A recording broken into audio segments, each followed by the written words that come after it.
Salap rail স্টেশনের পাশ দিয়ে হেঁটে গেলে বাতাসে ভেসে আসে এক অচেনা গন্ধ।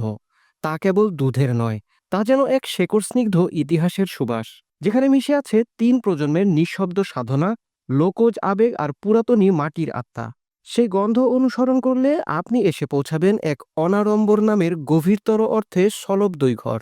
এটি কোনো সাধারণ দোকান নয়, বরং এক দীর্ঘকালীন উত্তরাধিকারের আলোক স্তম্ভ, যেখানে প্রতিটি গ্লাস ঘোল এক একটি গল্প বলে, কখনো নীরব, কখনো শব্দময়। প্রতিদিন ভোর হতে না হতেই দেশের নানা প্রান্ত থেকে মানুষ আসেন এই ঘরের সন্ধানে। কেউ ট্রেন ধরে, কেউ পায়ে হেঁটে, কেউ আবার সাইকেল কিংবা ভ্যানে, কিন্তু সবার অন্তর্লোক এক জায়গায় এসে মিশে যায় মোহাম্মদ আব্দুল খালেক খানের সেই ক্ষুদ্র অথচ মহিমান্বিত সলবদই ঘরে। প্রায় 1 শতাব্দী আগে শুরু হয়েছিল এই ঘরের যাত্রা। তখনকার দিনে মোহাম্মদ সাদেক খান ছিলেন এর প্রবর্তক। তিনি ছিলেন যেন দুধের সাধক, যিনি দুধকে শুধু পানীয় ভাবতেন না, ভাবতেন এক শিল্প মাধ্যম, এক আবেগের ফর্মুলা। তার হাতে তৈরি হতো ঘোল, যা পানে হৃদয় রয়ে যেত একটি কোমল ছাপের মতো।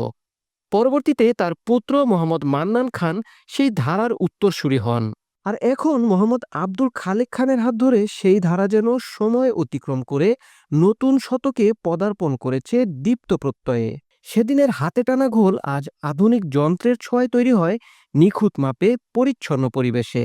শীতল চিলারে রাখা হয় প্রতিটি ফোঁটা। কিন্তু স্বাদের যে আত্মা, তাতে নেই বিন্দুমাত্র হ্রাস। বরং আজকের ঘোল মাঠা আরও বেশি সুস্বাস্থ্যসম্মত, আরও বেশি পরিবেশ বান্ধব, আর আগের চেয়েও গভীরতর আস্থার প্রতীক। আব্দুল খালেক খানের ভাষ্যমতে প্রতিদিন 150 থেকে 200 মণ দুধের ঘোল ও মাঠা বিক্রি হয় এই দোকান থেকে।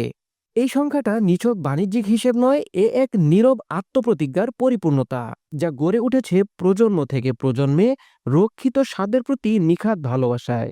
আজকের সলব দইঘর শুধুমাত্র ঘোল বা মাঠার মধ্যেই আবদ্ধ নয়, এখানে প্রস্তুত হয় অপূর্ব দই, যার প্রতিটি চামচ যেন এক চিরকালীন শান্তির সুর। তৈরি হয় খাঁটি দুধের ঘি, যার সুবাসে এক পশলা বৃষ্টি পড়ার মতো প্রশান্তি মেলে হৃদয়ের আঙিনায়। এখানকার প্রতিটি পণ্য যেন এক একটি সুরভিত শিকড়, যা আমাদেরকে ফিরিয়ে দেয় আমাদের আপন ভূখণ্ডে, আমাদের চিরচেনা গ্রামীণ শৈশবে। এই ছোট্ট দোকানটি যেন হয়ে উঠেছে সলপের এক প্রাণকেন্দ্র, যেখানে ট্রেন থেমে যায়, মানুষ নামে, কেউ প্রথমবার, কেউ বারবার, আর সবাই এসে দাঁড়ায় সেই এক প্রাচীন আকর্ষণের সামনে, এক চুমুক ঘোলের মাঝে হারিয়ে যাওয়ার জন্য।